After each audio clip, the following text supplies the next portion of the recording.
सोच विचार की, न घूमने फिरने की, न पहनावे की, जिसका उदाहरण इनके दकियानूसी पुरातन पंथी रूढ़िवादी रंगे पुते लोगों के उन विरोध और प्रदर्शन में दिखता है, जो अक्सर मुंह छिपाकर हाथों में डंडे लेकर के स्कूल कॉलेजों में, सार्वजनिक स्थलों में, पार्क में, रेस्टोरेंट में और यहां तक कि लोगों के घरों में अपनी कुछ तथाकथित प्रथाओं को बचाने के लिए हिंसक हो जाते हैं। और जब इनका विरोध होता है तो ये तुरंत तितर बितर होकर भूमिगत हो जाते हैं। जनता के बढ़ते विरोध और आक्रोश से ध्यान हटाने के लिए साजिशन लाए गए तथाकथित महिला आरक्षण बिल की हार भाजपा की हार है। ये भाजपा की बदनीयत की भी हार है। भाजपा का हर प्रयास, हर बिल या तो कुछ लोगों को फायदा पहुंचाने के लिए होता है या समाज को बांटने का छल छलावा होता है। इस बार भाजपा इस बिल के माध्यम से महिलाओं की एकता में दरार डालकर उनको ठगना चाहती थी, लेकिन विपक्ष की एकता ने भाजपाई मंसूबों को धूल चटा दी। ये भाजपा के खिलाफ देश की सक्रिय हो चुकी जन चेतना की जीत है, जिसका प्रतिनिधित्व देश का विपक्ष कर रहा है। तथा कथित महिला आरक्षण बिल के बहाने भाजपा नारी को नारा बनाने की कोशिश कर रही थी, क्योंकि महिला असुरक्षा, महिलाओं के खिलाफ बेतहाशा बढ़ती हिंसा व अपराध, महंगाई, बेरोजगारी, बेकारी, बीमारी और शिक्षा की वजह से नारी भाजपा से किनारा कर चुकी है। नारी स्वतंत्रता के विरुद्ध भाजपाई और उनके संगी साथियों की रूढ़िवादी संकीर्ण सोच और तंग नजरिया नए जमाने की नारी शक्ति को स्वीकार नहीं है। परसीमन के नाम पर यह बिल भी रूप बदलकर नारी के अधिकार का हरण करने आया था। इस बिल को लेकर हमारे सवाल और शंका हमारा विरोध नहीं, बल्कि ये तो नारी के अधिकारों को बचाने की वो सकारात्मक लक्ष्मण रेखा है जो नारी के सशक्तिकरण के लिए संसद में संयुक्त विपक्ष द्वारा खींची गई। तथा कथित महिला आरक्षण परसीमन बिल पिछड़े, दलित, आदिवासी, अल्पसंख्यक मतलब लगभग 95% पीडीए समाज की सभी महिलाओं के खिलाफ था, क्योंकि इससे महिलाओं के बीच विभाजन करने की साजिश की जा रही थी। यह महिला को अधिकार देने की नहीं, बल्कि आज उनकी शक्ति को बांटकर बेहद कमजोर करने का व कल को उनके हक को छीनने की छद्म योजना थी। भाजपा के वैचारिक पूर्वजों ने आजादी से पहले देश को बांटने में अपनी भूमिका निभाई और फिर उनके संगी साथियों ने आजादी के बाद भी नफरत के नाम पर समाज के भाईचारे, अमन चैन को बांटने की कुटिल करतूत जारी रखी। नकारात्मक लोग अपनी नारी विरोधी सामंती सोच के कारण देश की आधी आबादी मतलब महिलाओं की ताकत बांटने और हमेशा के लिए दबाए रखने का षड्यंत्र कर रहे थे, जिससे कि आज की जागरूक नारी की विरोध की क्षमता बढ़ जाए, घट जाए, मिट जाए। ये बिल नहीं था, भाजपा की दरारवादी राजनीति का काला दस्तावेज था।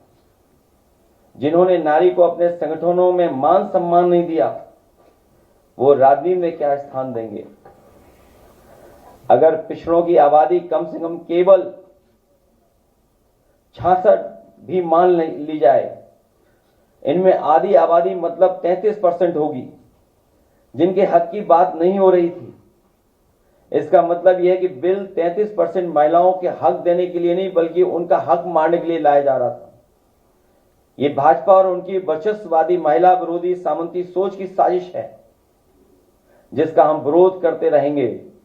इसके लिए भी चाहे साल लगे या सदी। दरअसल ये 33% महिलाओं को आरक्षण दे नहीं रहे थे, बल्कि 33% महिलाओं से आरक्षण छीन रहे थे। अगर इनमें अनुसूचित जनजाति व अल्पसंख्यक महिलाओं को भी जोड़ दिया जाए तो पीडीए महिलाओं की हकमारी का ये आंकड़ा 50 तक पहुंच जाता है। हम महिला बिल के विरोध में नहीं थे, सिर्फ उनके पास शोषणकारी तरीके के खिलाफ थे, जिसकी मंशा खराब थी। अगर किसी काम को करने की सही मंशा होती है तो शंका नहीं होती है। दरअसल ये भाजपा की हार की हड़बड़ी में उठाया गया कदम था, इसके पीछे कोई तैयारी नहीं थी। हमारे बीच इस बिल को लेकर इसलिए रोष था क्योंकि प्रक्रिया में दोष था। हमने माना कि इस बिल में खोट है क्योंकि भाजपा के नजर में केवल वोट है, इसलिए हमने विरोध किया और लोकतंत्र और संविधान को बचाने की एक और मुहिम में हम सफल रहे। दरअसल महिला आरक्षण बिल का तो आधार ही निराधार था। आरक्षण का आधार अगर कुल सीटों का 1/3 है तो इसका मतलब हुआ कि ये गणित का विषय है और गणित का आधार अंक होते हैं, ये संख्याएं होती हैं, कोई हवा हवाई बात नहीं। और इस तरह के मामले में संख्या का आधार जनसंख्या होता है, जिसका आधार जनगणना होती है। जब महिलाओं की जनसंख्या के लिए 2011 के पुराने आंकड़ों को आधार बनाएंगे तो महिला आरक्षण की आधार भूमि गलत होगी। जब भूमि में ही दोष होगा तो सच्ची फसल कैसे उगेगी। इसलिए हमने कहा जब गिनती ही गलत होगी तो आरक्षण कैसे सही होगा। ये संशोधन के नाम पर जो जल्दीबाजी दिखा रहे थे, दरअसल उसके पीछे भाजपाइयों की मंशा ये थी कि जनगणना न करनी पड़े, क्योंकि जनगणना हुई तो जातिवार आंकड़े भी देने पड़ेंगे और जातिवार आंकड़े भी देने पड़ेंगे और जातिवार आरक्षण भी देना पड़ेगा। ये भाजपा का एक बहुत बड़ा षड्यंत्र था, जिसमें जनगणना आधारित प्रसीमन को नकार कर पिछली दलित, अल्पसंख्यक व आदिवासी महिलाओं का अधिकार लूटे जाने की गुप्त योजना थी। आज जब हर तरह से महिलाओं के शोषण की खबरें आ रही हैं, ऐसे में महिलाओं को तत्कालिक रक्षण और संरक्षण की आवश्यकता है। इस बड़ी मांग से ध्यान भटकाने के लिए और अपने को महिलाओं का हितैषी साबित करने के लिए भाजपा ये आधा अधूरा महिला आरक्षण बिल लाने का नाटक कर रही थी। इस महिला आरक्षण बिल के साथ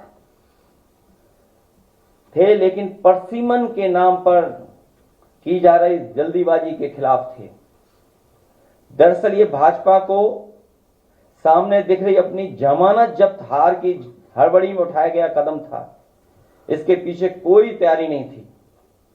इसलिए हमारी सबसे बड़ी आपत्ति यही रही कि पहले जनगणना कराई जाए, फिर महिला आरक्षण की बात उठाई जाए।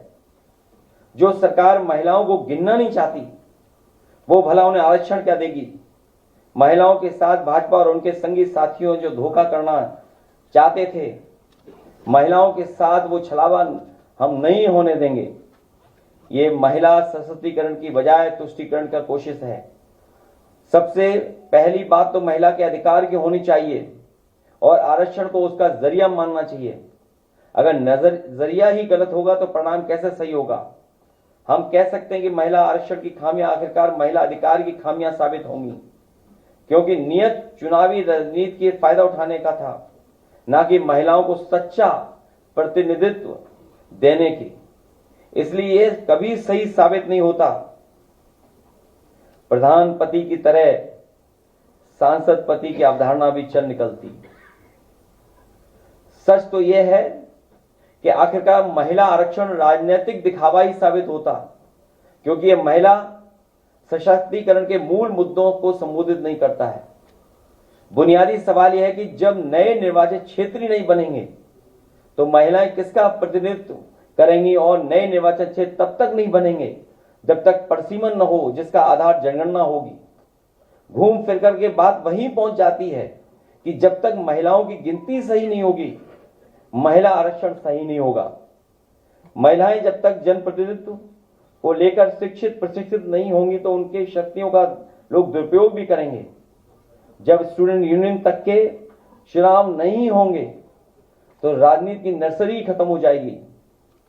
सच्चा महिला नेतृत्व नहीं उभरेगा। इसलिए राजनीति में भाग लेने के लिए महिलाओं के लिए क्षमता निर्माण और प्रशिक्षण की आवश्यकता को संबोधित करना होगा। योग्य प्रतिनिधित्व के लिए योग्यताएं विकसित करनी होंगी। साथ ही सामाजिक मानसिकता भी एक दिन में नहीं बदलेगी। हमारे पुरुष प्रधान समाज में नारी को राजनीति में आने से रोकने के लिए तरह तरह के षड्यंत्र भी किए जाते हैं, जिनमें से एक ये भी है कि राजनीति को इतना बदनाम कर दो कि सामान्य समझ के लोग राजनीति में अपने लोगों को भेजने से रोकें और कुछ प्रभावशाली लोग अपने लोगों के लिए रास्ता साफ कर लें। इसके लिए रूढ़ियों और पूर्वग्रहों से लड़ने के लिए वातावरण बनाना होगा। अगर जल्दीबाजी में महिला आरक्षण भ्रष्ट और स्वार्थी लोगों में चला गया तो महिला का और भी शोषण होगा और वो ताकतवर होने की जगह और भी कमजोर किए जाने की सियासत की शिकार हो जाएंगी। महिलाओं को स्वयं भी मनोवैज्ञानिक बाधाओं को दूर करने के लिए समय लगेगा, क्योंकि महिलाओं को राजनीति में भाग लेने के लिए मनोवैज्ञानिक बाधाओं का सामना करना पड़ता है, जिसके लिए स्कूली स्तर से ही उनके आत्मविश्वास को बढ़ाने, सामाजिक प्रतिक्रियाओं के डर से बाहर लाने और पारिवारिक जिम्मेदारियों के नाम पर आने वाली मानसिक सामाजिक बाधाओं को पार करना होगा। इतना बड़ा बदलाव एक दिन में नहीं आ सकता। अगर हम इन सब बातों को नजरअंदाज किया गया, महिला आरक्षण का सांकेतिक बनकर रह जाएगी, अपने मूल उद्देश्यों से भटक जाएगा। जहां महिलाओं को आरक्षण कोटा का पूरा करने के लिए निर्वाचित या नामित किया जाएगा, लेकिन सही मायने में राजनीतिक प्रक्रिया में भाग लेने के लिए सशक्त नहीं बनाया जाएगा, इसमें आदिवासी, दलित, पिछड़े, अल्पसंख्यक समाज की महिलाओं को रिप्रेजेंटेटिव जस्टिस मिल सके, यह सुनिश्चित करना पड़ेगा। किसी भी कार्य क्षेत्र में काम करने के लिए महिलाओं के लिए कुछ विशेष सुविधाओं की व्यवस्था करनी पड़ती है, उनके बारे में भी इंफ्रास्ट्रक्चर विकसित करना होगा। हमारा मानना है यही है कि महिला आरक्षण लागू करने के लिए पुख्ता तैयारी हो, सिर्फ हवाई बात या लफ्ज़बाजी नहीं। कुल मिलाकर सरकार से हमारा यह कहना था कि जब तक जनगणना नहीं, तब तक महिला आरक्षण पर बहस करना नहीं।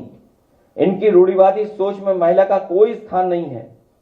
ये स्कूलों को बंद करके दूर करना चाहते हैं, जिसका सबसे ज्यादा नुकसान लड़कियों को ही होगा, क्योंकि सुरक्षा